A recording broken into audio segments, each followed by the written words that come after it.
All right. Call to order this Thursday, October 24th, Oregon City Parks and Recreation Advisory Committee. Good evening, everyone. We'll start with introductions, and starting on my right. Bill Daniels. Troy Bollinger. Karen Murray. Lisa Novak. Derek Kugel. Alicia Hammack. Jeff Sargent. Phil Lewis. And I think we have a couple of absences this evening. Yes, Chris Cook and Doug Neely are both excused. Thank you. Item 3 on our agenda, approval of minutes. Has everyone had an opportunity to review the September 26th meeting minutes? Yes. Draft. Any objections? I make a motion that we approve those minutes.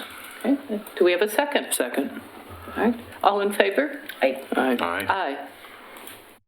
All right, moving on to item 4 on the agenda, citizen comments. And do we have citizen comments tonight? We do. First up, we have Roger and Dorothy.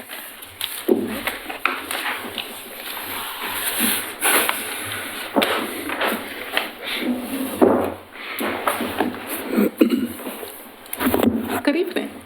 Hello, my name is Dorothy Dalsred. I live in Oregon City, and I've been a resident for a bajillion years.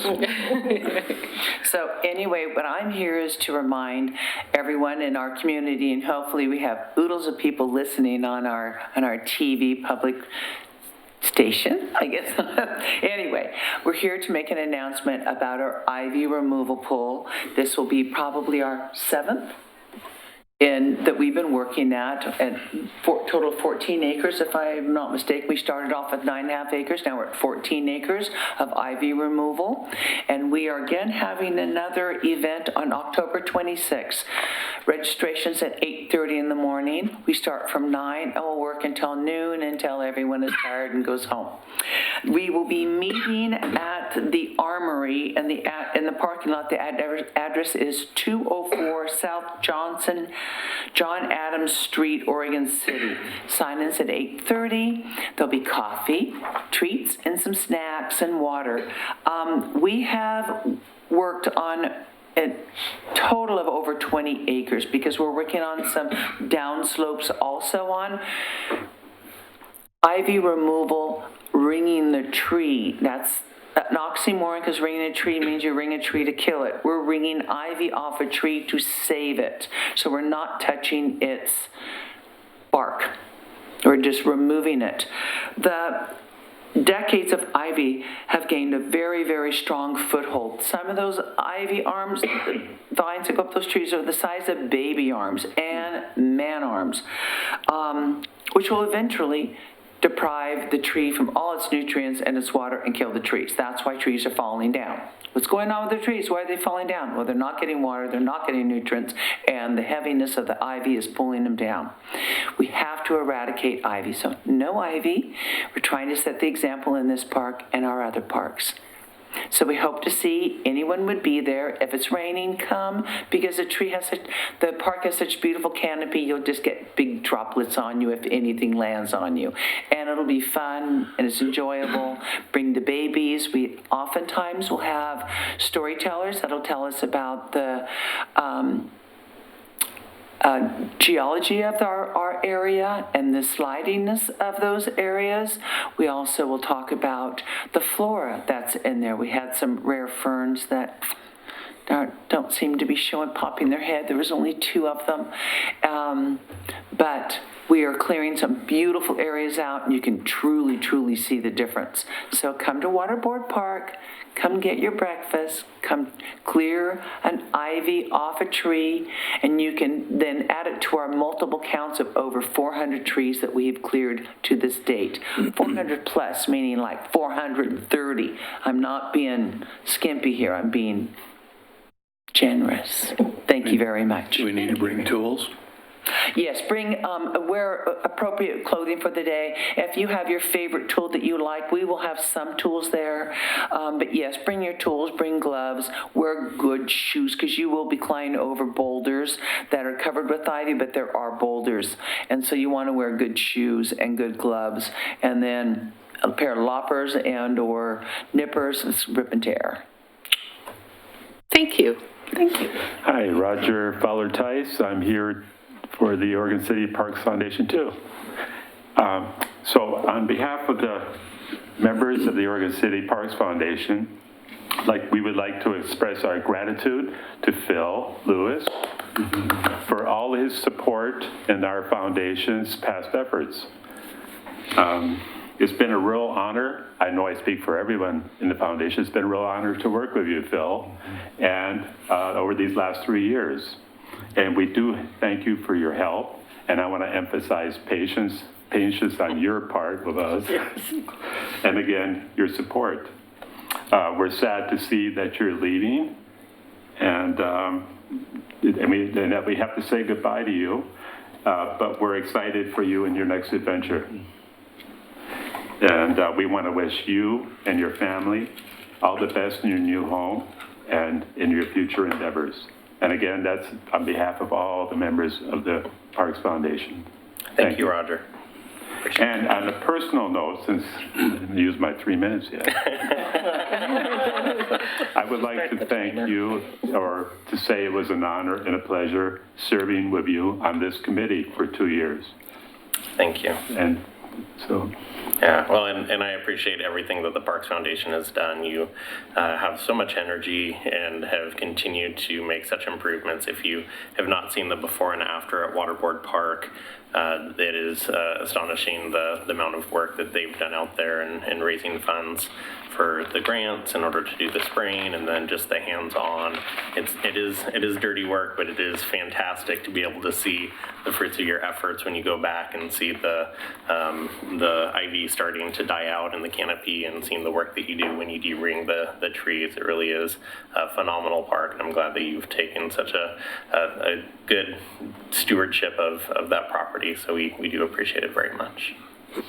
We hope when you bring your family back, you'll come and see a good before and after. I'm looking forward to it. yeah, I just want to say that going into Waterboard Park is also, if you've ever heard the term forest bathing, it is really, to be in there working and then leaving, you just feel so relaxed when you're all done hanging out in those trees. Anyway, that's it for me. Thank you. Thank you very much. And then we also have David McClowski with the Friends of Ermatinger House. Oh, thank you.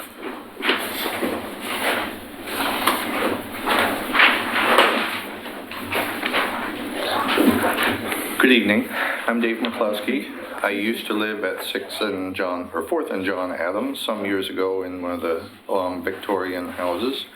I moved away in 2000, but I still have family in Oregon City, and I live in Portland now. I've been part of the Friends of the Ermatinger House before there was actually a Friends of Ermatinger House.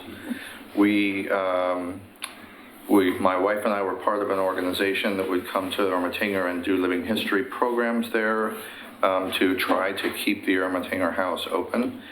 I was so pleased that the city and Parks and Rec was able to do the renovation of the house to actually keep it standing.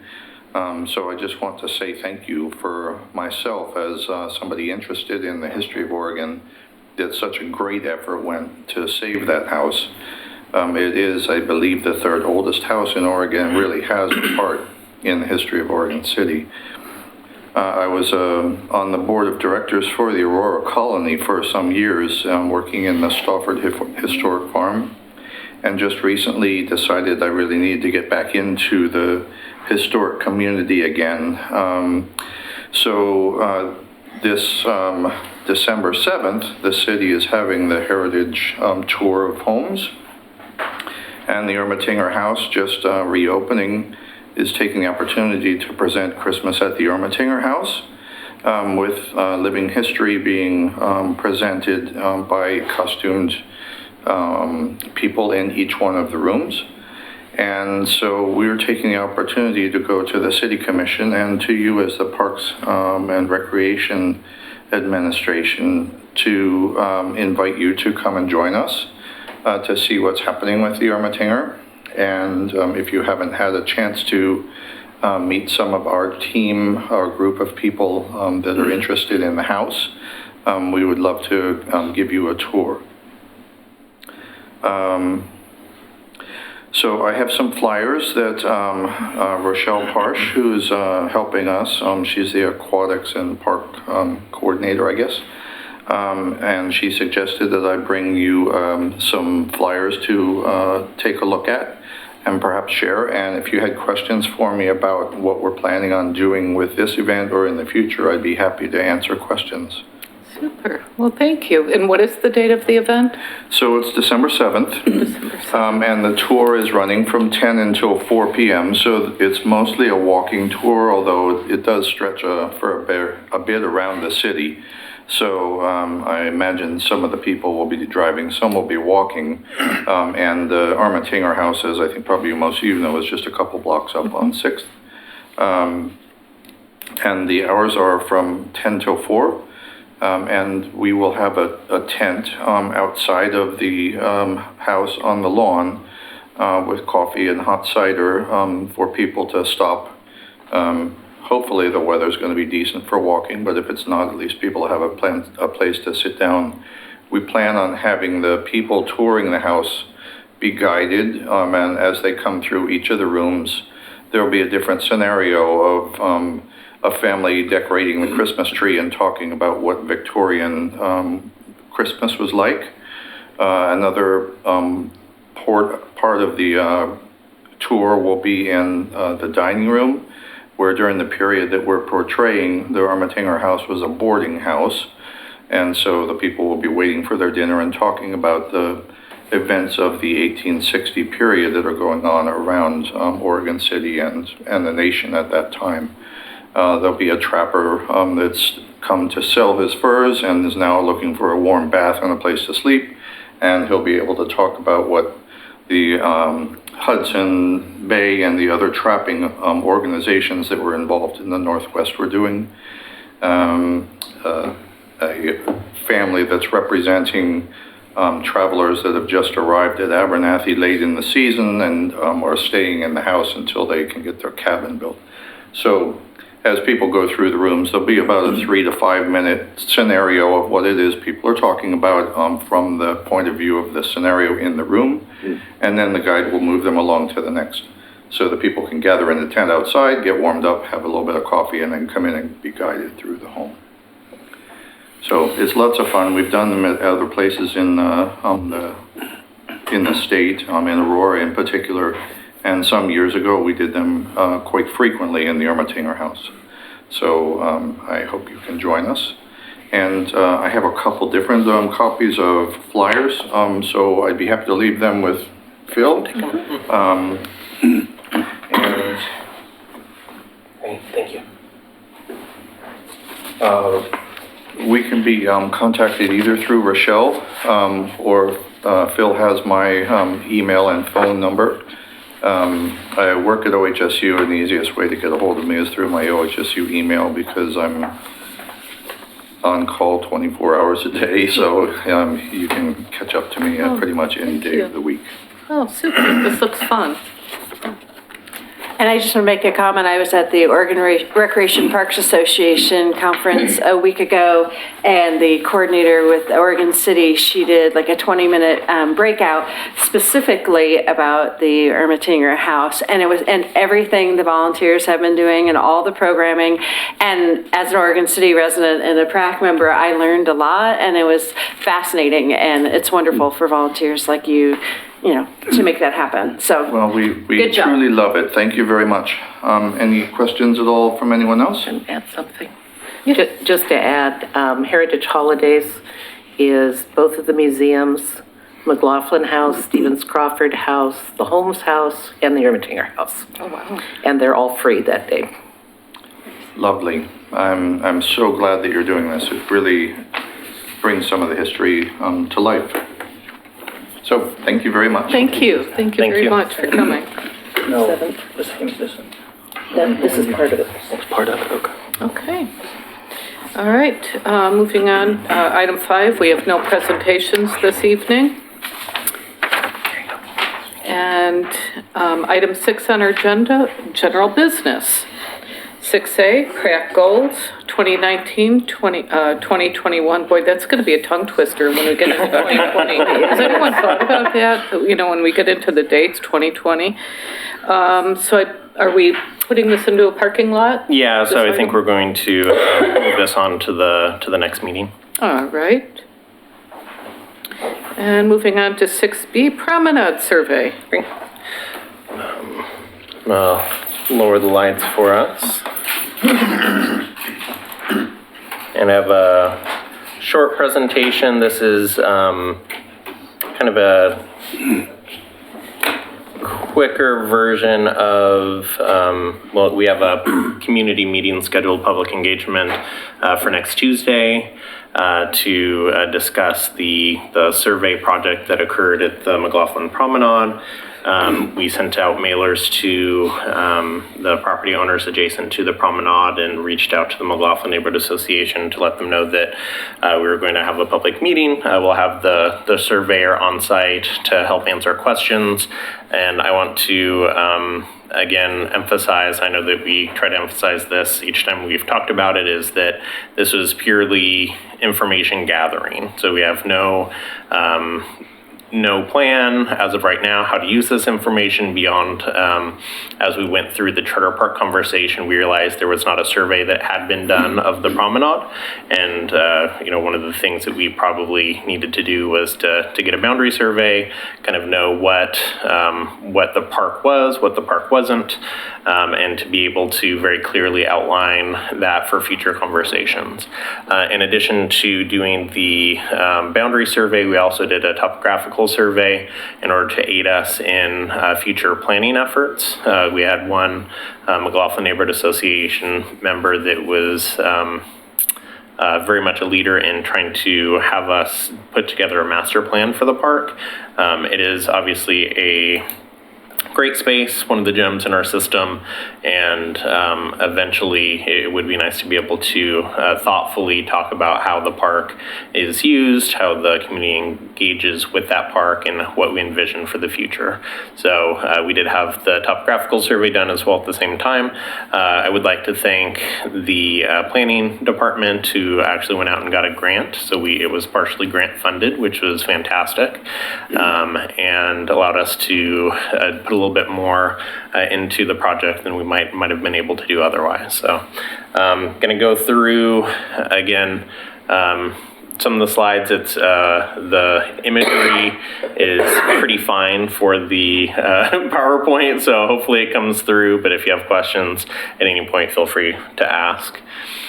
So first off, McLaughlin Promenade. I know everyone in this room knows where it's located, but for those in our TV viewing audience, if they're unaware of where the promenade is, again, just off of High Street, adjacent to 99E on the downward side, closer to the river. So what I'm going to take you through is kind of a side-by-side, one with the topographical mapping, and then the other is the aerial imagery that we have in our GIS system, which kind of shows what we're looking at. So one of the main pieces to take into, or to, I guess, note in this process is the property lines, which are, again, this is the property line along the park here to the northwest, and then the adjacent lots to the southeast. So you'll see this is in our GIS system. It's not the survey. This is a rough estimation of where the property line sits in our GIS system. And you can see how close those private residences are to what the park property is. And so you can see we have folks that are, driving into what's considered park property, parking vehicles. You'll notice that we have an existing shed that was noted in when the survey was completed. The shed, I believe, has been removed. We went through code enforcement. It was a newer shed that was put up within the last couple of months. But we do have quite a bit of property that surrounds the VFW hall. So this is the VFW hall and then the associated parking around the VFW. And again, as part of the process, we've placed markers at each of the property boundaries. So we do have markers that are noted around the VFW hall, as well as corner markers at any of the right-of-way pieces. So we'll have a corner marker here right near the fence line for the piece of property, which is actually part of the Willamette Falls Legacy Project site. And then the private residences. So you'll notice as we go through, we do have some encroachment issues in different areas. Again, we have no plan as of right now. This is purely gathering information to know what is located on the park and what is not part of the park. Is the VFW hall part of the park? VFW Hall is privately owned by the VFW. It was deeded to the VFW in the 1950s. But not the parking lot? Not the, well, portions of the parking lot. So you'll notice that. Is that what those red lines are? Yeah, so you'll notice generally, so this is generally where the boundary is in our GIS system. Here's a little bit more specific where the property line is in the survey. So for charter discussions, is that going to be an issue? One of the reasons we did the survey was to get charter recognition for that park. Yeah. So is that one of the issues we're going to be addressing? Yeah, so that's one of the conversations to be had. I mean, we can obviously still designate it as a charter park.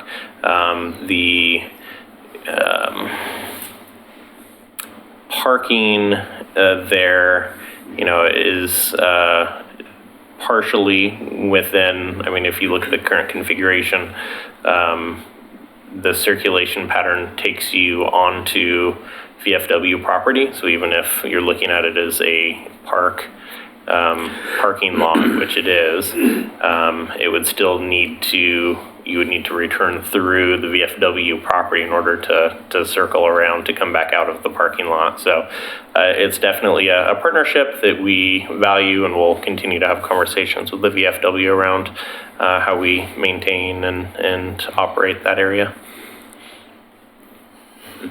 Is there more property to the north? Yeah, so we'll go through. You're barely starting. Yeah, so as we go through, this is the first sheet of I think 6 sheets, and we'll show kind of a side by side on this one. The other ones were a little bit longer in their design, and so I had to put them on separate sheets, but I tried to make them as easy to look at from one slide to the other as possible in the same areas. So this is the topographical survey for the next area, which shows First Street, which we were looking at in the last slide. So again, this is First Street right here on this corner, and you can see obviously where the parking lot is and where the edge is for the VFW property. And in this slide, you can see again the edge of that corner and then the edge of the VFW parking lot, or the edge of the VFW property. And so this is the northern section of the parking lot, including adjacent residences, coming up to 2nd Street up here in this area. So this is 2nd Street right here. So you'll notice a couple of encroachment issues that are here. We have a shed that is built off of a private residence. I'll show a couple of photos which towards the end of the presentation, which showed a little bit more clearly. We actually, what looks like this is not, so this is in right-of-way over here, not park property. So I want to make sure that we differentiate the two, but it does look like we have a little bit of overhang between the two areas there. Again, the park. So this is the aerial view of that same area. You can see the garage here. We have the shed. over here in this area, which is a little bit more difficult to see. But you can see how close the property line is. And we have areas that, again, not necessarily permanent structures on them, but a lot of the spaces here are used kind of as an extension of private property as opposed to public space.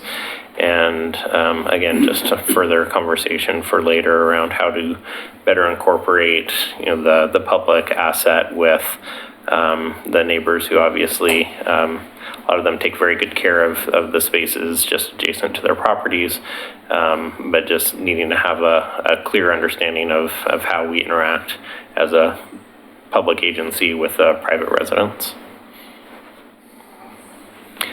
So this is the next section. You'll see again, this is the 2nd Street. Here's the garage that we pointed to earlier, going up to 3rd Street here. You'll notice a little bit in this section, we have what appears to be, at least when you're there in person, appears to be, let's see, to aerial. Oh, there we go. Okay. 3 topo. So what appears to be roadway, it actually is part of the park. It's not managed by our Public Works Department as roadway. It is managed by the Parks Department, and folks do use it as a roadway, but it's not actually a street. It's not right of way. It is part of the park. We have, again, some of the things that we've talked about as staff has been, the perception of open space versus how it's being used. It is a national landmark, designated nationally as a historic landmark. How does that play into how we're maintaining the park space? How does that interaction between the private property and how we manage the public asset as far as, trees, as far as landscape, all of those conversations. And I will say that we stay in pretty close contact with most of the property owners here, and a lot of them take a lot of pride in maintaining the spaces. Just, again, making sure that we're transparent in how that process is playing out. Hey, Phil, are most of these or all of the residents owner occupied? Not all of them are owner occupied. We do have some rentals in the area. Of the ones that are right up against the promenade the whole distance, about what percentage you think? Ooh, I wouldn't be able to tell you a specific number. I do Okay. know that we have some rentals. I wouldn't be able to tell you the percentage. And the owners of those non-owner occupieds, are they Oregon City residents? Like, are they easy to contact? Are they in the area? For those that I've been in contact with, a lot of the times it's our park operations staff that are in closer contact with the homeowners and or tenants. I will say the lot, where is the car garage that just recently transferred ownership. The owner was very easy to work with. There are some tenants on the park side that they rent out, a couple of the homes that are on the park side of the property that were very responsive in working with us on a couple of issues. So, but yeah, I wouldn't be able to. So the relationship is with the residents, not necessarily the homeowners, correct? The relationship, depends on what type of relationship you're referencing. Well, whenever you need to contact anybody, it's typically the resident, not necessarily the owner who... Yes, a lot of the times it's the resident. If we're talking about enforcement issues, it's typically the owner of the property. Okay. So go to the pretty picture on this one. I'm trying to figure something out. Oh, okay. Because the thing that's interesting, your existing line from GIS, it's the tax lot line. Yeah. So basically, you have people that have built into property they don't own. Right. Yeah. Right. And a lot of the houses have been there. We haven't done we haven't done the research of looking for, building permits back to the middle part of the century or anything, but good luck. most of the No such structures thing. that have been built into the park have been there for a number of years, decades even. But interesting, because they would have known where their actual property lines were. Those tax lots today are what they bought 120 years ago. But with much more relaxed rules They back had then. well-described Yeah, I was gonna say boundaries. the rules and offsets the permitting probably and- weren't, Interesting. weren't there. Handshake I deals. did notice they can build awfully, at that time, they could build smack dab on the property line. Yeah. So, I'm yeah. actually surprised that they're not encroaching as more. Yeah. Yeah, well, and a lot of thought these that too. lots, Yeah. were in between the streets, in this part, there's 4 lots in between each set of streets originally. Except then they cut them in half one way, and then they cut them in half the other way, and you've got 4, 6, whatever lots in what were originally, Yeah. you had 4, and now you've got 16 in some places. But property line's a property line, and in the old deed descriptions I read, whatever they built there, somebody knew that wasn't their property. Yeah. And so again, just an opportunity for us to have that conversation around, I know that the city commission is having similar conversation around encroachment into right-of-way in the Kenema neighborhood. This is, we're an old city, and a lot of these things have been happening over the decades, over the century. And so trying to figure out a way that works for, transparency and works for feasibility for the property owners as well as for the city managing that public asset. And so one of the things that, I think of as we're looking at these, especially as the roadways, is maybe some quick wins at some point for the city and for residents is, trying to look at access patterns for adjacent property owners, and looking at if there's ways to still allow access for those property owners, but still open up areas of the park so that they seem more like part of the main piece of the park. And so I obviously won't be here to continue those conversations, but I would challenge maybe the Parks and Recreation Advisory Committee and staff and the commission to look at ways to better open up the park for public access in some of those spaces that might not be, might be overly built out for car access, and may be able to be better incorporated into the footprint of the park. There are some pieces where you could look at circulation where you have entry and access off of one side, and you could remove part of the asphalt, depave part of the park, and open it up into more green space.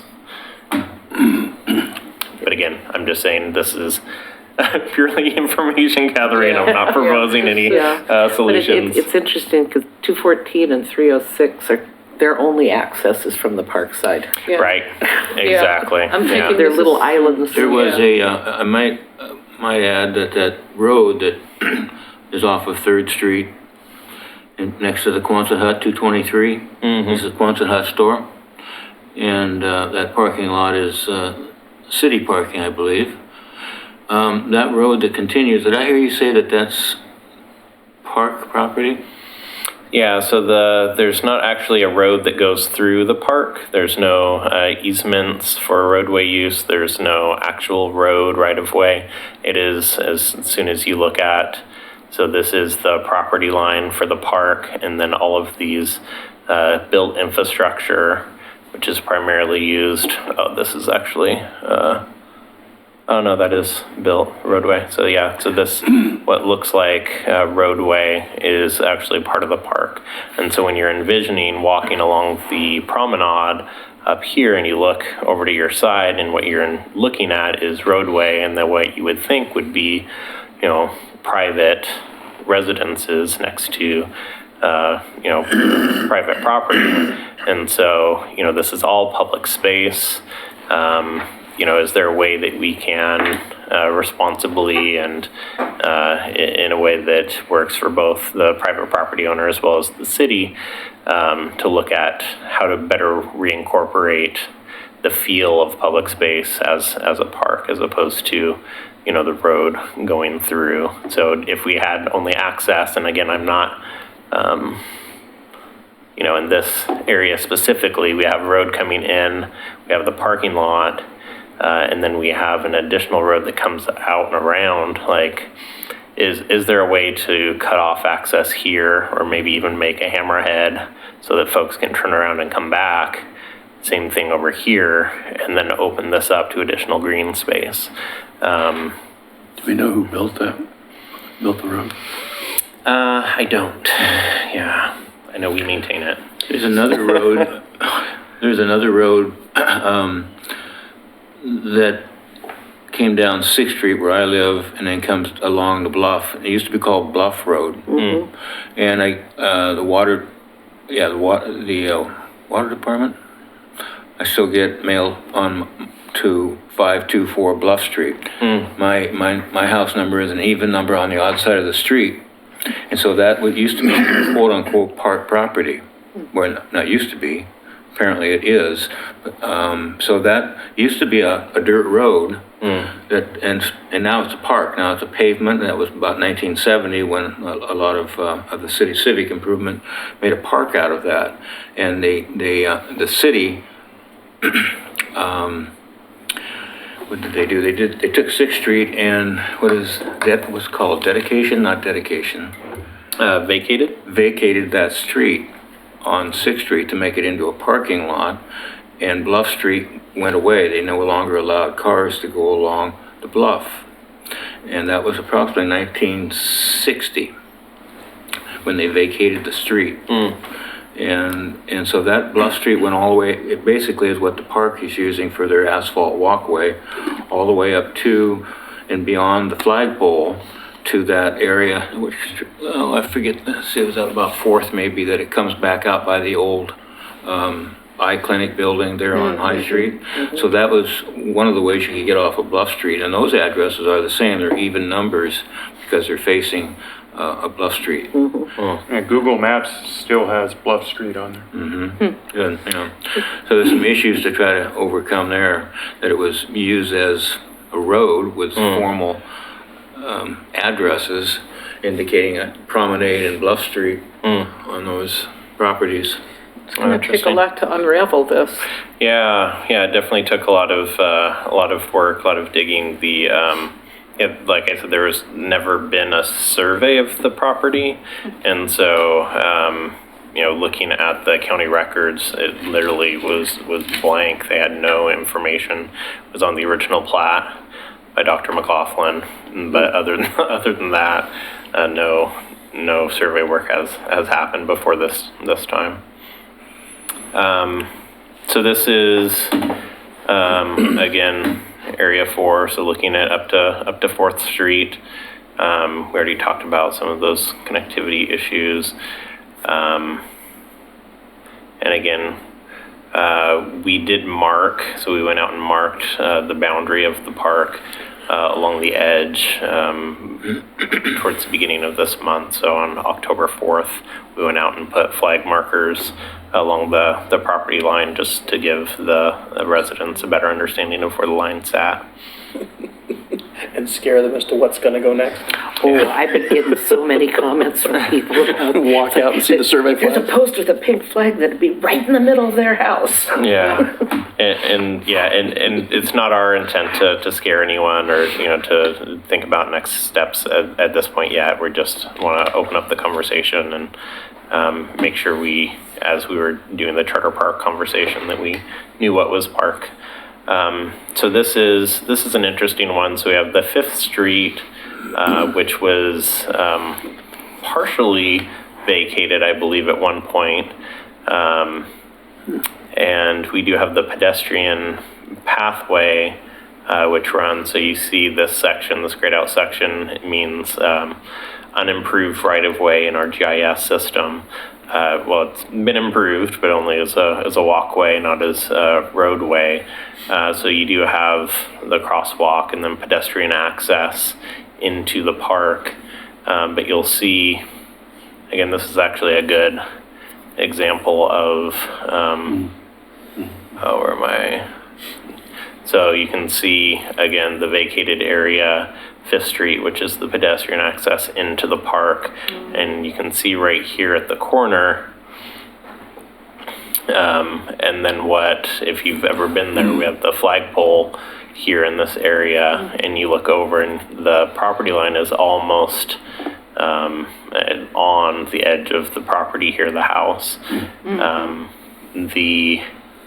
I believe we even have a bay window or something that comes out and might be hanging over. They have a little just deck over there. Just a smidge, yeah. And then we have other improvements that have been made over the years.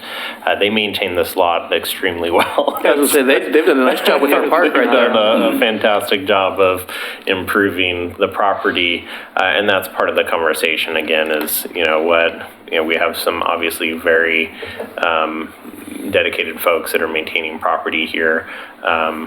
How do we, and we have some folks that aren't, so how do we kind of balance that as a public agency? So you're saying that the vacated that was 5th Street at one time for cars that drove right into what's now the park? Yeah, Oh, no. yeah, so What would have been Bluff? more than likely, it was unimproved at one point, and then. And that looks as- pretty wide though, if you look at what's current 5th Street and the vacated. Was it maybe moved over or was this is it? the- Hold on, I'm talking to Phil there. Talking to Phil. This Talking to is Phil. the corner marker here across the Uh-huh. street, and so you can see this would have been, so it might, maybe even 2/3 of the property was vacated in order to create that easement area Okay. for. Okay. Do we know when that was done? And why? I mean, I guess because we just didn't need the access. Yeah, I can look and see. No, it's not that big a deal if you don't have it off your head. Yeah, I do have a note of when it was vacated. Okay. 60s? I would assume, given Yeah, the 503. the design is of the building next to it. Yeah.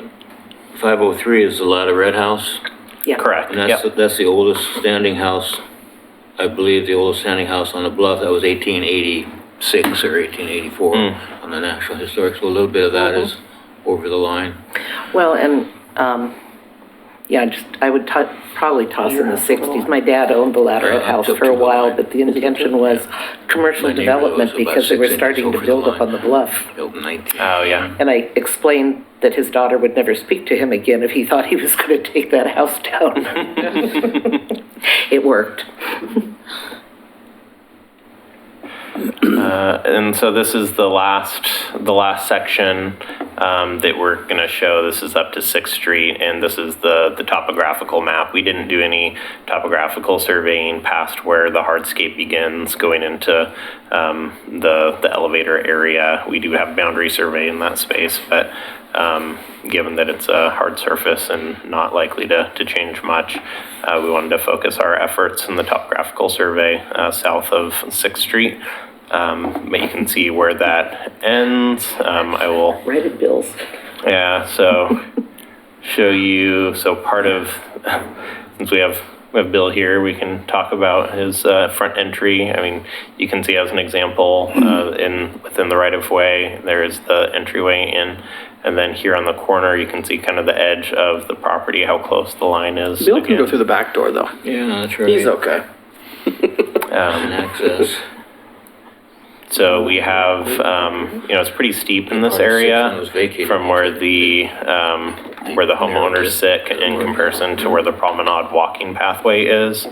And so there are some challenges with, again, staff maintaining areas that are up in this space, as well as kind of reconnecting the spaces to make it feel more a part of the park. I mean, it's beautiful to look at when you're walking in that space, because it is, again, very well maintained. And so whether or not we would even need to do anything in relation to that area if we continue to have adjacent property owners that are willing to maintain those spaces at a high level. And so I'll go into a couple of photos that I took. I don't have an extensive number of pictures, but this shows, again, a couple of the areas that we discussed previously. Here's the marker. You can see the fence line is pretty much at the property line, and then we have the shed that bumps out into the park. So that's, something, again, into the park area. Just adjacent to this, so basically where I was standing to take this picture is this, what looks like a gravel parking area. The house here has been under construction. The marker is here, and so none of the actual structure is within the park, but we do have an area that doesn't really feel very park-like, and nobody from the public would probably go into that area. We have another photo where we do have encroachment issue coming into the space here, about half of the pad, and then the stairs are within the park area, built infrastructure. And then if you were to look at the overhead, there is what looks like a good-sized backyard space as opposed to part of the park, just the feel of the area because of some of the rock outcroppings and things that delineate some of the spaces. Here's an overview of another area. You can see the marker here in the center of the photo. And so we have, again, private property, and then we have over here public park space. And that's a little bit disconnected because of the topography and some of the boulder fields from the other part of the park, which is over here to the right. This is the marker here. You can see where it lines up almost exactly with the side of the house. And then you can see, again, obviously all of the built infrastructure within the footprint of the park. So that's the presentation. Again, we have a public meeting scheduled for Tuesday of next week. The surveyor will be on site to answer any questions. Staff will be on site to answer any questions. We'll have big blown up copies of all of the survey work that's been completed. Again, at this point, we have no next steps. We will probably provide a quick overview to the City Commission at some point, but we are, again, not making any recommendations to move forward with anything, and we have no intentions to move forward beyond going through with a charter park designation at some point in the near future. So I'd be happy to answer questions if you have them. Where is the meeting located, Phil? Here in the Commission chambers at 6 p.m. on Tuesday, the 29th. So I'm curious, between 5th and 6th is different than the whole rest of that stretch because everything else is more modern, not that it's particularly modern, but those four houses, pictures of them and pictures of the Chase house that was out here where the Poe building is, their backyard was to the edge of the bluff. You've got pictures of them, people having parties out in their backyard. Because before the wall was built, there was the edge, don't get too close. Yeah. But when the Works Progress, whatever, WPA, put the wall and the sidewalk in, those four houses have piled up cut stone that holds up some of the backyard. And it's there's a stretch of grass and then the stones, and then the yards are kind of real steep from there. And the reason I'm a little overly precise about that, the Latterettes owned a bank down on Main Street that between 5th and 6th. And it's like where the tattoo parlor is, it's like 4 businesses now. And you can see pillars of stone that are all that's left of the bank, which was all stone. And when they dismantled the bank, they took the stones up and built those retaining walls. Oh, interesting. So the city at that point was part of that. So that would kind of argue to me that at least at that point, what's on the house side of the stacked stone is theirs, and what's on the other side is ours. But, on some of the rest of this, I'm really surprised in later construction how close they built on their property lines. It's kind of odd. Well, how much of this was later, though? I mean, it's It is, old. all is. Those 4 houses are the only really old ones still there. Right. Well, when you say not really old, what year are you thinking? Anything after 1900. Oh, okay. And everything else is probably 20s. Yeah, it looks like There's a few odds and ends, Yeah, the small 20. ones, the ones on the facing next to the old eye clinic. There's an alleyway, and there's a couple houses back there that still face, like Bill was saying, face toward the promenade Yeah, that you can only access through that little roadway. yep. But interesting. So, is the recommendation going to be to continue to pursue the charter park designation for this once it can be explained where it is? Yeah, so I think the charter park piece, the only issue that we have with the main point of consideration typically when we're talking about other charter parks is you have a couple of points. You have one, we can't sell it without the city commission referring it to the people, and so there has to be a public vote of the citizens in order to sell a piece of property or to lease a piece of property. The second one is that the leasing piece and having any other business having to do with the physical property. And so one of the points of consideration with Sportcraft as an example is that something can be grandfathered in, but we can't establish new leasing of property without going to a vote of the people. And so here at the Promenade, we really don't have any of those issues. The one hang-up might be looking at how we unfold the VFW being in the parking areas, and we don't at this point allow, we're not leasing any of that space to the VFW. We allow them to use the parking lot. That's maybe a consideration is how we're looking at that parking lot in the future. But other than that, I would say yes, we would probably move forward with recommending adopting it as a charter park. I foresee some issues with that.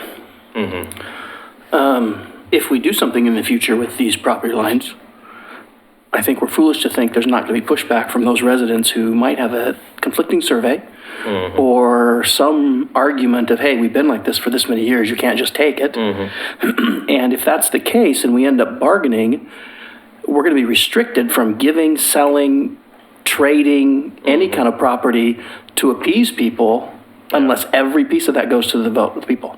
Correct, yep. So we wouldn't be able to say, well, we'll give you this 50 feet and we'll take this 50 feet and we'll be friends about the thing. We can't do that if it's a charter park. Well, you can control that. I mean, literally right now, you're looking at a tax lot line. I mean, what it would be basically is we're not giving them that property, but we're allowing them similar to a revocable right-of-way use. So something similar that we would have a revocable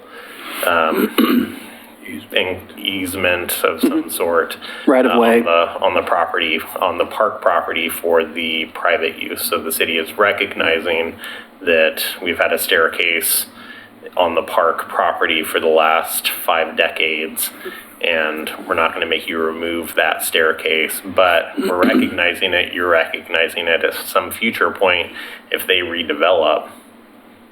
It's not, oh, we gave away park property to somebody to redevelop as they see fit. It's now that you're redeveloping, this is really the footprint of your property, and we have this beautiful park that we want to make sure that we maintain as a park for decades and centuries to come. And so I would advocate, I think, from a park perspective, not to freely give away park space, but to have those conversations in what does it look like 50 years, 100 years from now, or what do we want it to look like? So that you don't have a future developer that comes in and says, oh, well, I bought up all these, and I realized it was, a resident that had lived here for, 40 years, but now, we moved in and this is now part of this property that we just purchased. So that's something to consider, especially for those that are sitting on this group that are advocating for park space, that hopefully that conversation is had and you're voicing that opinion for the preservation of park space. And I agree with that. We have to remember, though, that's, as you said, from the perspective of the Parks Department. Exactly. That's not the final say from a court of law. Yeah. Because I guarantee you those homeowners have a different perspective as to whether or not their shed or their porch or their garage should stay. And if it's our word against theirs, it becomes a battle until someone else decides it. And I just don't want to see us be in a situation where little pieces and little agreements that are somewhat insignificant, and I'm not talking about giving anything away, but just simply trading this for that, would have to go to the vote of the people, and that could, a court of law could come in and say, you have to do it, and now we're really in a bind, because we can't do it by our charter, but we have to do it by the law. It's a struggle. And so What do you recommend? I recommend we leave it out of the charter until we figure out what the heck's going on, what we're gonna do. Yeah. And that would be part of the conversation with the city commission once we do make a presentation to them on, what the survey results are, what they want to do with the property. Well, and then I guess the other question is, can we, to solve some of this problem, although it'll look like one park to everybody else, can we make it two parks? And 3/4 and a quarter. 3/4 is a charter, the other quarter is the parks in question, which would free it up, allow us to make any changes we need to. The public wouldn't see anything different, like they'd walk into a park, but from a legal perspective, we would be able to protect some of it, but the rest of it would be free to make those adjustments as we might legally be required to at some point. I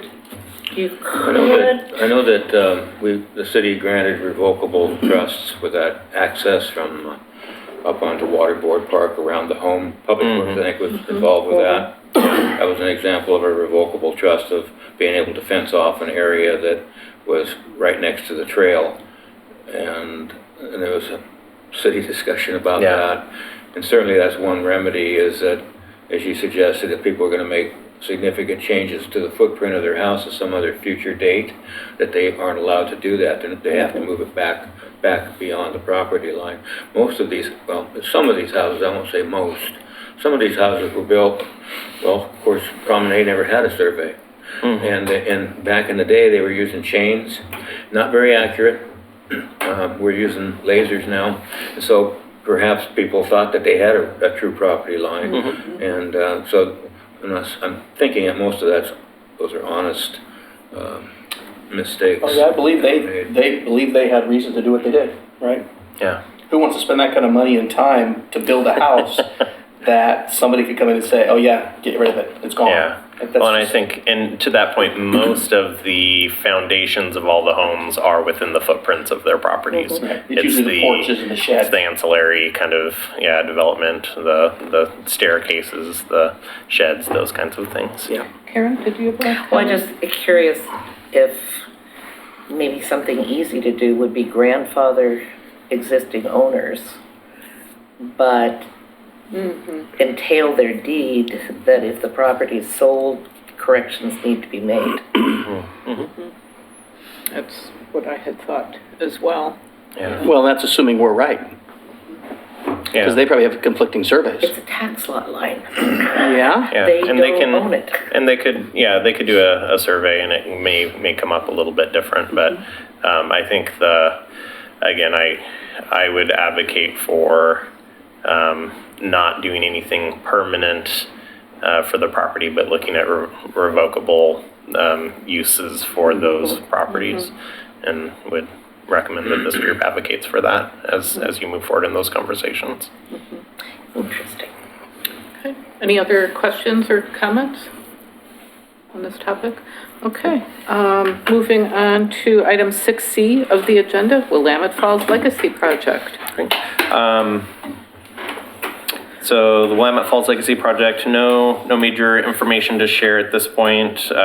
Project staff are still working with the new property owner that's had the property for a little over a month now, I think it is officially, and looking to find ways to better incorporate their vision with the Willamette Falls Legacy Project Riverwalk. I think they're as a group, the tribe is probably more looking at how to use the site as opposed to the previous property owner, which I think was just trying to hold the site. And so trying to figure out a way that achieves the results that we're looking for with the Riverwalk and public access. The tribe has been very complimentary of the project to date, and we're, again, moving forward with those conversations. Great. Item 6D, Beaver Creek Concept Plan. So this is an item that we do not have much information to share. I was hoping to have a little bit more information to share by the meeting day. Survey's still up. So we will again continue to have this on our agendas as we move forward. Okay. I have a question then. Yes. So because I missed that meeting when we were talking about, is it my understanding that there's supposed to be a set, or that we're shooting for a set amount or acreage of parks in that area? Correct. And with that in mind, from what I've seen as a linear park with like a line with bigger openings along that line, are the skinny areas, would that be considered part of the acreage? And this may be a question that may not be answered, obviously tonight, but, are those areas where, the travel areas or wherever you want to call them, are those going to be more than just a sidewalk with 3 feet of grass on each side? It would be more than a sidewalk with 3 feet of grass. We're envisioning that it would be a higher degree of landscaping that you would find in most sidewalk areas. So it would be kind of a multi-use pathway which would kind of meander through and connect these kind of globs of park that would be along the way. So we would have 3 or 4 parks, and you would have a trail system which would kind of connect you from one to the other and then to the regional trail network. The acreage, I would not envision the acreage for that to be included for the trail system to be included in the park acreage. But it is something to take into consideration as we're looking at requirements for connectivity, right-of-way. Conversations that we've had internally as staff has been around the using that as kind of the right-of-way connections, but more than likely maintained from a parks perspective with a slightly better landscaping plan than you might find at a typical sidewalk / lawn area. And going on about that, I would like to be able to see where, if possible, that these connecting trails would be sheltered away from, kind of blocked off from the businesses or houses or whatever, if possible, so that to create more of a natural environment where, we've got a natural area now with, some farms and stuff. So instead of just park in a subdivision or a business, if there's some way that it could create, still that natural feel without being surrounded by cars, roads, and street signs and whatnot. Yeah, Just a thought. I appreciate that. There would be some buffering, which is kind of that conversation that we've had around making sure to create that off-street accessibility for pedestrians and bicyclists. But it would be connected to, again, the park spaces, and then it's envisioned that it would be somewhat connected to the neighboring properties. But yeah, there's definitely gonna be ways to look at that. Anything else on that topic? Moving on, item 6E, PrAC member position openings.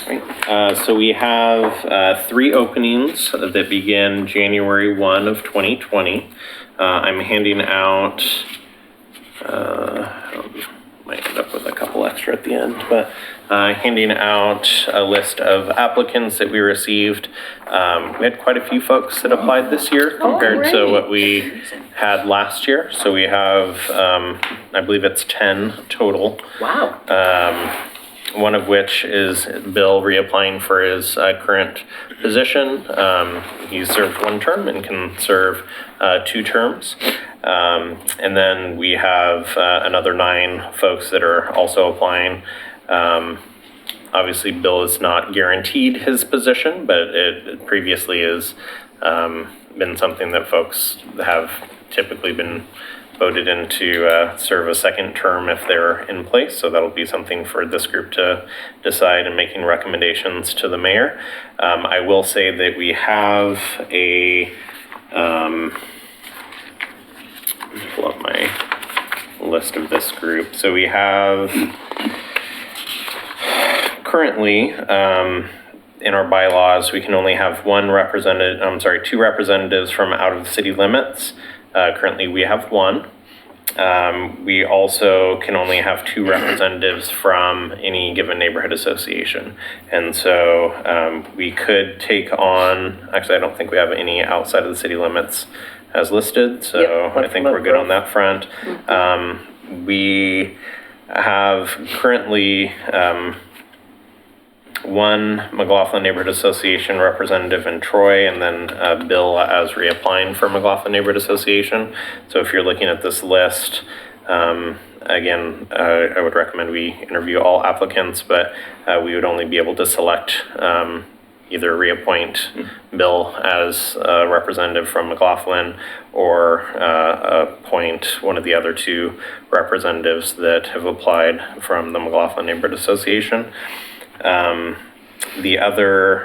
Currently, the other neighborhood associations that are represented on our group are Hazel Grove, Wesleyan Farms, Rivercrest, Caulfield, Gaffney Lane, each with 1. And so we definitely have some room in the other areas to appoint any of the other applicants as this group sees fit to don't make that have any- recommendation. We don't have any from Hillendale currently? We do not. We have 1. No, we don't. Okay. Yeah. So we currently have 2 from Park Place, but both Chris and Lisa are on the back end of their appointments, and then Bill with McLaughlin, who's reapplying. So, yep. So who are the 3 people that are terms that are expiring? Did you already say that? I wasn't listening. Yeah. So Chris Cook, Lisa Novak, and yourself. Okay. Yeah. And Chris has served 2 terms, and Lisa has decided not to reapply. So we have, those 3 positions. So with previous meetings, we typically do interviews that first Thursday of December. So we typically take November off. Falls usually around the Thanksgiving holiday, so we typically don't have a PrAC meeting. Instead, we have a meeting, joint meeting the first week in December, and for the December meeting and the November meeting. And typically we would do interviews as a work session for the first hour, and then roll into our regular meeting at the 7 o'clock hour. Given that we have 10 folks that we need to interview, typically we allocate 15 minutes per interview, and that seems to be about the right amount of time. I'd be happy to start to put together what that would look like as far as getting these folks through. Are you still comfortable with a 15-minute allocation, which would mean you'd be here for quite a while interviewing folks, and then just rolling into that meeting, and we can try to keep the meeting agenda a little shorter than usual. Does that seem like a good approach? Okay, great. So I will notify all of the applicants and start scheduling interviews for that December 5th, Thursday, December 5th. We'll start interviews at 6 unless are folks comfortable doing like a 5:30 start or? Any issues with that? I'm okay with it. Okay, so we could 5:30? do Would that work for 5:30 to, what would that be? Really long, really late? Yeah, until 8 o'clock. Friday. Yeah, and then we could do maybe try to keep within an hour for the regular meeting. Oh, excuse me. Great, okay, so I'll get that sorted out. I will send you all of the applications through email so you can review. I will get all of those folks scheduled, and we might have one or two folks that they can apply for multiple boards, and so we might have one or two folks that decide to shift a different direction, or their schedules have changed since applying, so we may have opportunity to condense it a little bit more. Okay, thank you. Item 6F on the agenda, other general business. Any topics? I have a question. Yes. We were missing, I don't see anything about the off-leash park update, but I see we have a survey out. Yes, yeah, Yes. we do have a survey out. So the survey's out, it closes October 31st. We've had folks starting to get that information in. I haven't done a recent check to see what numbers we're at on that, but we have done a push on our social media, and we've seen the folks starting to put their recommendations in for the dog park usage. So yeah, if anybody out in TV land is interested, we'd be happy to have you go in and fill out a survey, as well as anybody on this group. We would then re-meet as a subcommittee at some point in November, and then for the December meeting, have the survey results and further conversation with the larger group. And I think at the end of our last meeting, I had asked for that to be an agenda item, and certainly that will suffice if we're going to be talking about it in November. Is that what you said? December. December, yeah. As well as into November? So we have a subcommittee that met to kind of form the questionnaire and kind of talk about next steps. So I would envision that group would meet probably in the month of November to review the survey results, speak a little bit more about next steps, and probably make a discussion topic at the December meeting. Have you reviewed any of the questionnaires at all? Any of the survey? I think a day or two after it went out, yeah, so not in detail, no. Well, was there enough other people, other than myself, who were thinking about other locations for dog parks, dog off-leash parks that might work for the city? Of course, city would do the final. We did have a couple, so we had somebody that recommended Stafford Park, I remember. We had another one that spoke about the Caulfield property that we acquired.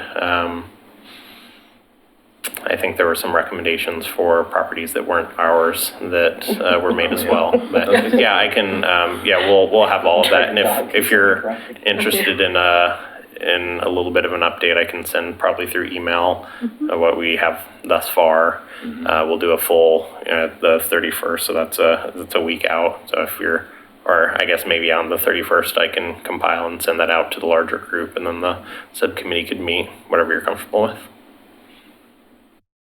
That would work. Okay. Great, sounds good. Great. Thank you. Any other? I guess just one other point, just for general information. The restroom project at Chapin Park has been fully completed. We're waiting on the contractor installed a residential meter instead of a commercial meter for electrical.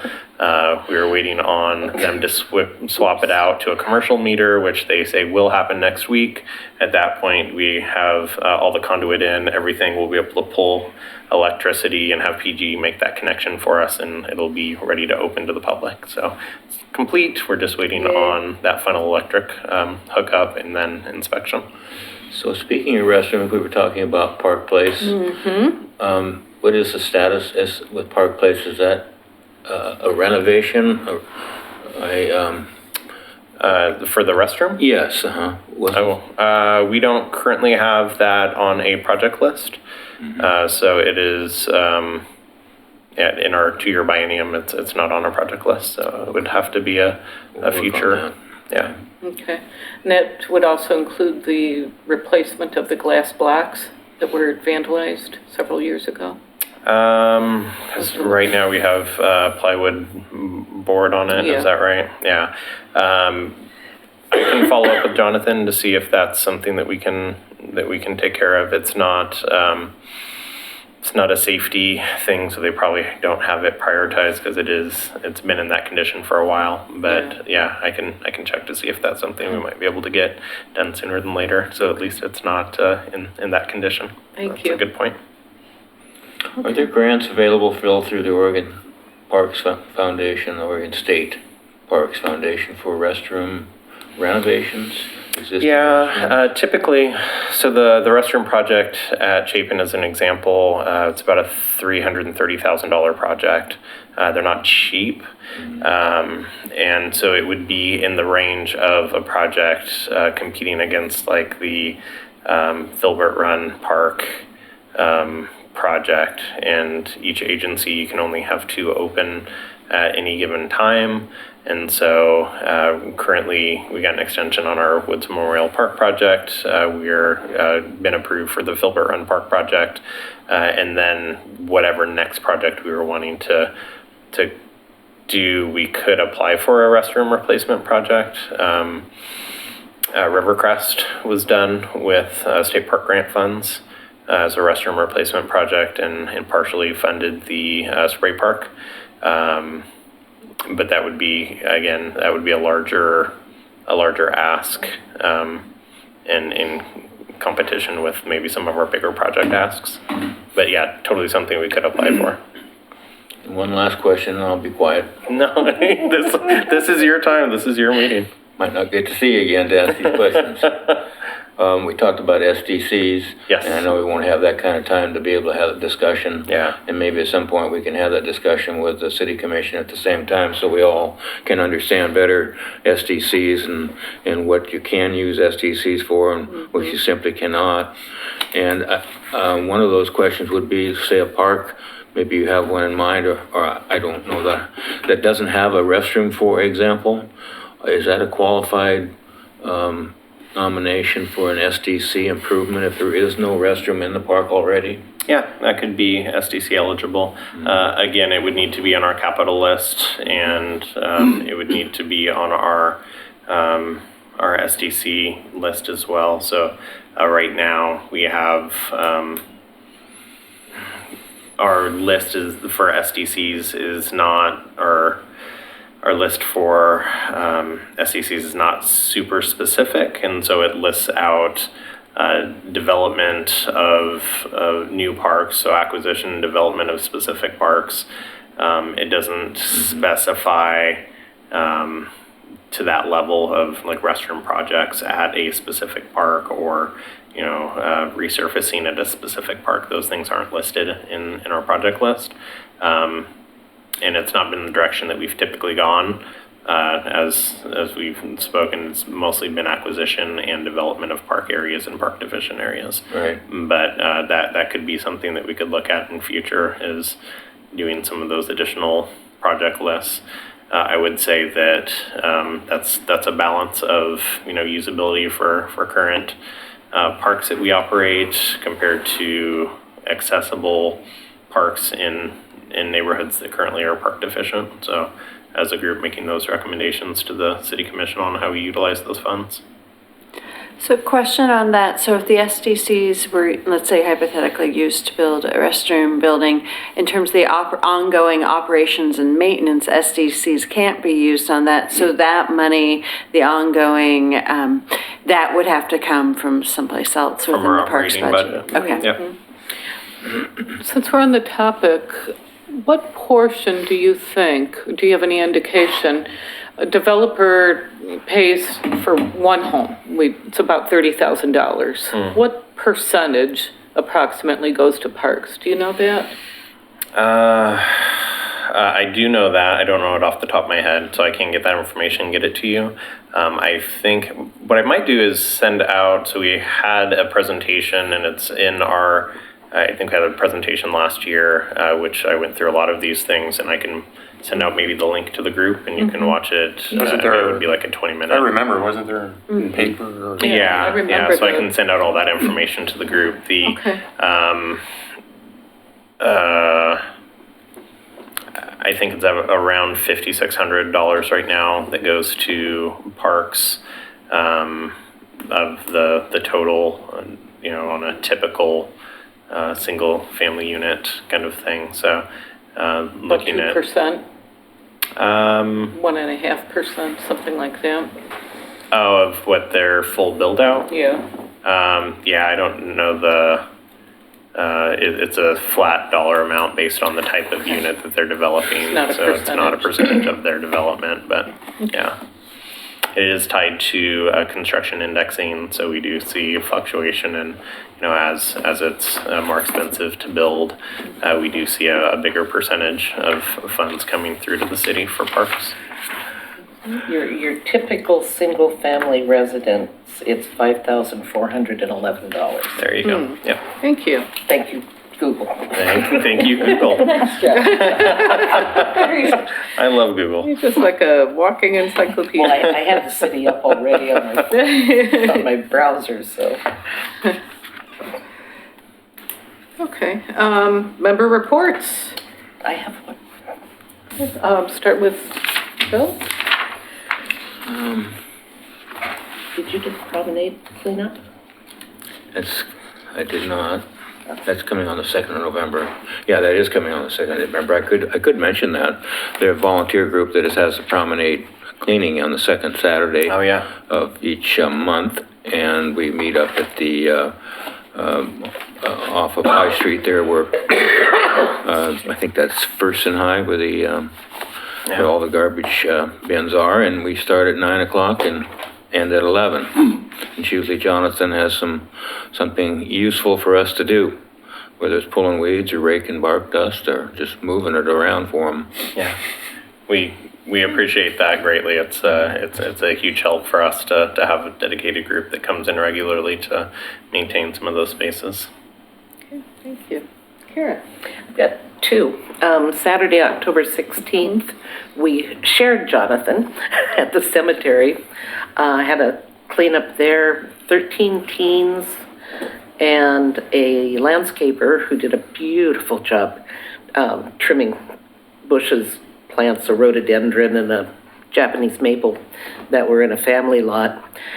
13 teens who were supposed to be there for 3 hours filled 12 roll bins in less than an hour and a half and got to go home early and did a beautiful job. This was the most incredible bunch of kids I've ever had up there for a cleanup.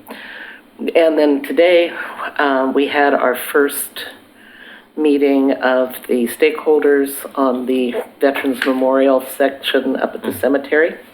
Two representatives from Parents of Murdered Children who have the adjoining memorial that is expanding.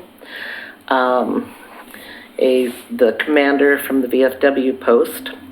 I initially went in with my Friends of Mountain View Cemetery hat on, and when nobody else volunteered from PrAC, I was also the PrAC rep. And then we had the Parents of Murdered Children are working with an architect on their expansion. He was there, and then Jonathan has an architect who will work with us on the Veterans Memorial. And they're going to kind of get their heads together a little bit. But we went out and surveyed it, talked about the needs, talked about the original intention of the space. And I was talking to Dee Dee earlier. I made her happy because I told her one of the things that we agreed on is we've got to get those concrete sidewalks off the roots of the sequoias. So the sequoias, I think, will be very happy when we're done. I was very impressed with that architect. Oh, yeah. So, and Jonathan's had a arborist in who's made some recommendations for the use of the space because it has a couple of monster beautiful trees surrounding it. Yep. So we will be meeting again in the future, and this is a we're using grant money that staff got to do the planning phase. And then from there, there's a State Parks Veterans Memorial Grant that will be open in 2020. And our intention is to apply for that to help pay for the cost. And an endowment, Metro Enhancement Grant. So, and Phil was there, and Jonathan did a beautiful job. Yeah, great job. So, Super. I'll skip myself for now. Derek?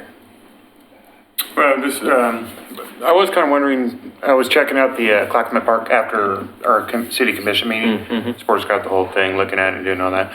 And this is kind of a side note or just a question of the future of what we do.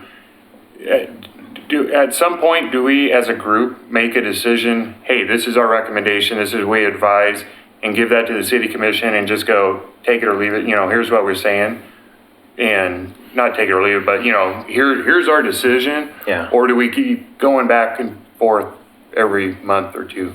I think the direction that we were trying to recognize that there's a lot of different voices that, from PrAC as well as from the city commission, and provide one location where we can kind of all have hopefully a joint decision / recommendation that would move forward, so that as you're talking about it and as the city commission is talking about it, it's one voice, as opposed to this group making a recommendation and then the city commissioners having final say, which they do anyway. But hopefully it's something that you are comfortable with and you've had an opportunity to voice in those conversations, as opposed to discussing it in this group and then having it out of your hands and the city commission talking about it.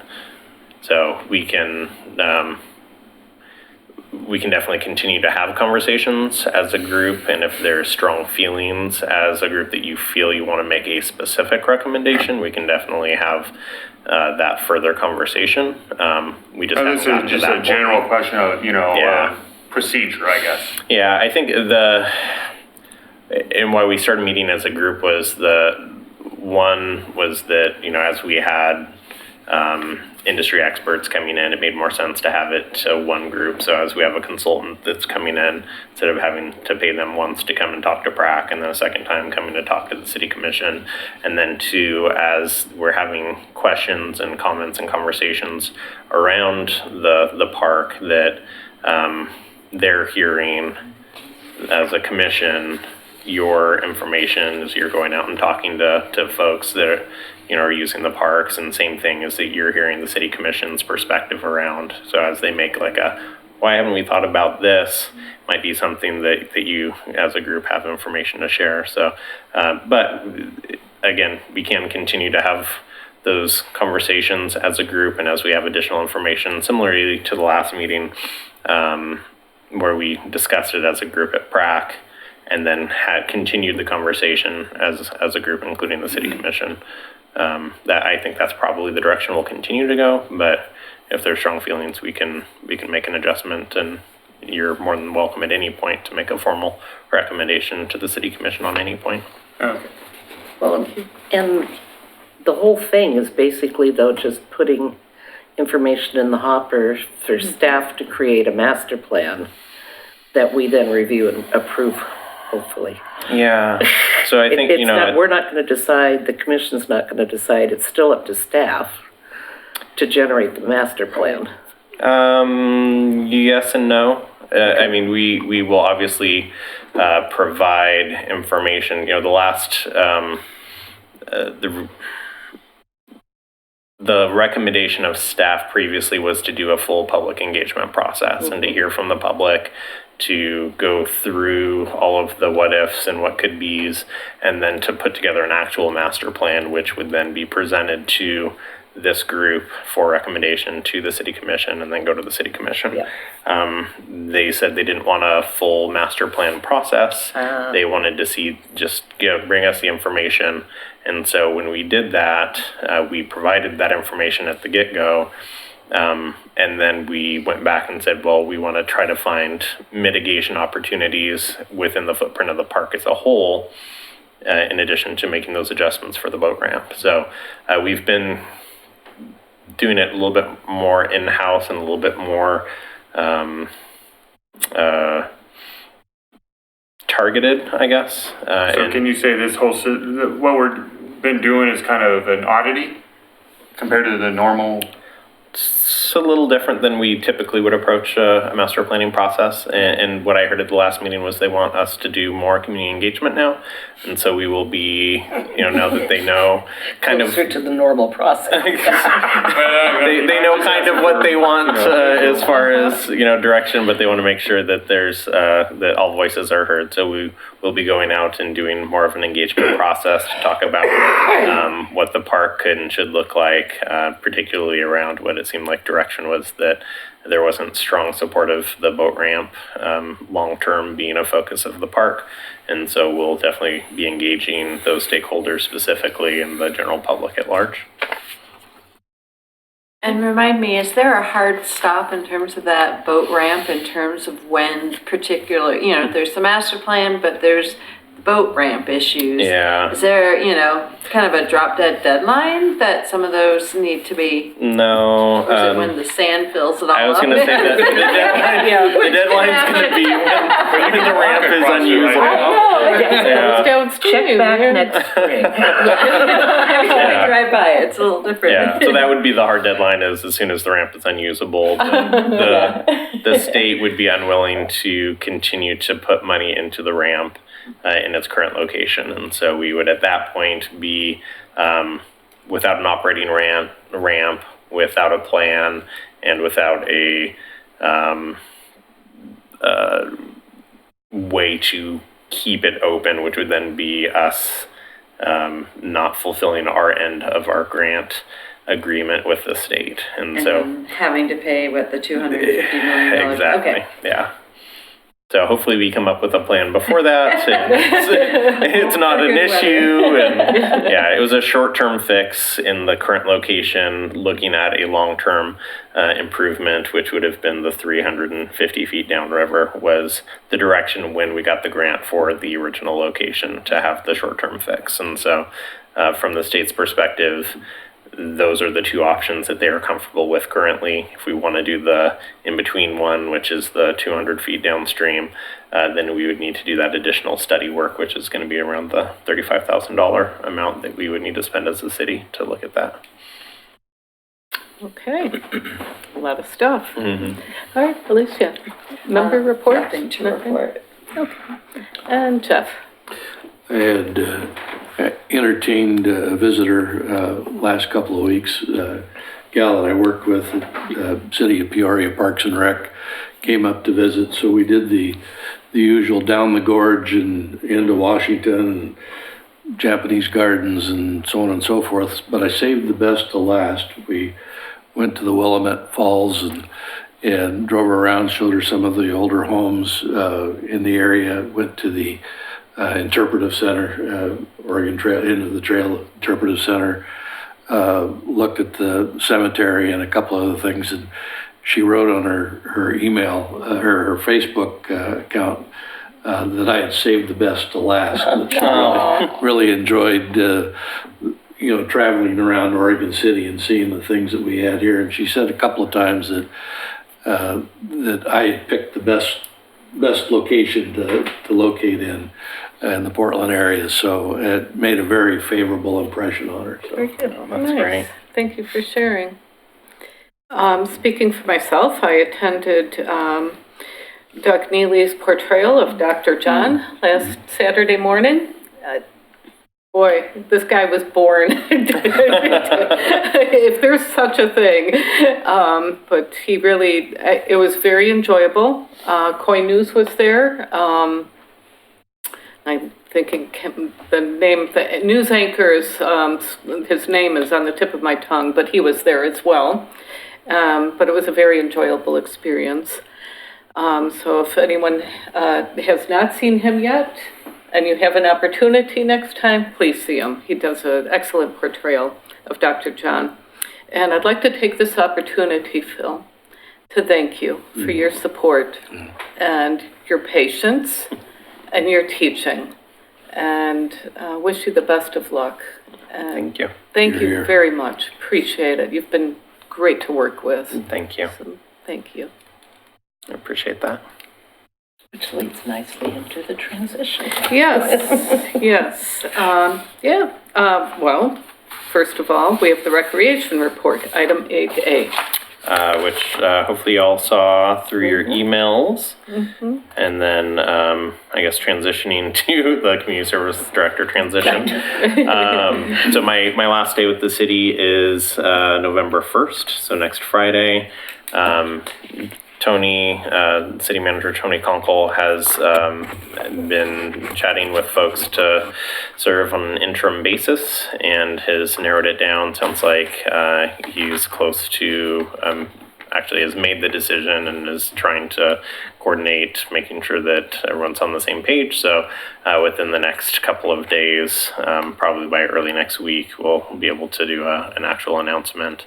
We're anticipating hopefully having a couple of days on the tail end of next week, Thursday and Friday, to have some transition, at least a couple of days of transition, so that we can info dump and share knowledge and hopefully get them comfortable with where we're at as a department and as a city. And then I've told Tony, and I will tell the interim director that if they need anything from me, I'm always accessible. So if additionally, if this group needs follow-up information of things that might be pertinent to me, kind of institutional knowledge that I have, I'd be happy to share that with staff and obviously forward that to anyone in this group. I do really appreciate all of your support. It's, Oregon City has been a fantastic community to work in, and we have, just like Jeff said, we have some amazing amenities here.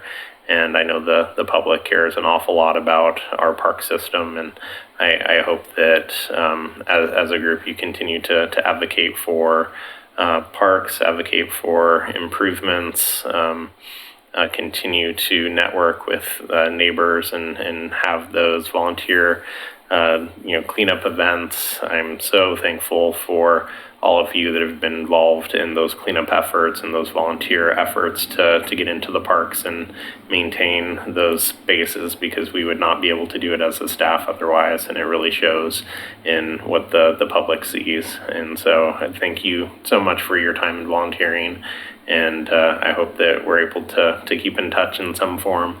I will, before I leave, make sure to forward my new information to the group. But I do thank you sincerely for your time and for your efforts and your support. You'll be missed. Thank you. Okay. Any future agenda items? Dog park. Dog park. Next scheduled meeting is December 5th, 2019. We chatted about that. And if there's nothing else, the meeting is adjourned.